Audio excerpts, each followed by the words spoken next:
Mister Rahul আৰু তেওঁৰ পৰিয়ালে সাগৰৰ পাৰত খুব আনন্দৰ সময় উপভোগ কৰি আছিল।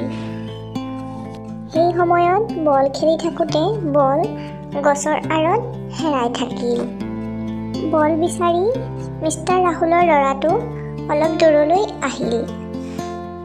সেই সময়ত তাক কোনোবাই অপহৰণ কৰি লৈ গ'ল।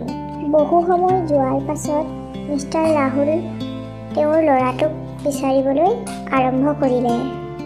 সেই সময়ত মিষ্টাৰ মেহুল নামৰ ল'ৰাটোৱে মিষ্টাৰ ৰাহুলৰ ল'ৰাটোক সহায় কৰিবলৈ আগবাঢ়ি আহিল।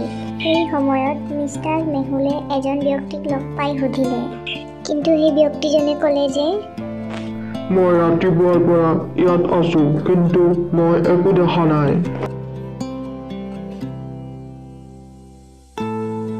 অলপ সময় পাছত মেহুলে অন্য এজন ব্যক্তিক লগ পালে আৰু সুধিলে। তেওঁ ক'লে, মই এইমাত্ৰ সাগৰৰ পাৰত আহিছো, মই একো নাই দেখা।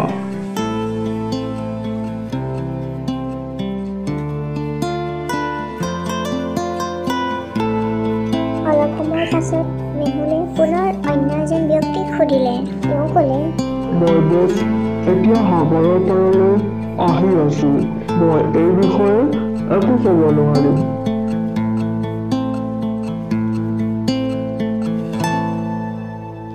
এই তিনিজন ব্যক্তিৰ মাজৰে কোনোবাই মিষ্টাৰ ৰাহুলৰ ল'ৰাটোক অপহৰণ কৰিছে। অনুমান কৰক আৰু কমেণ্টত উত্তৰ জনাওক।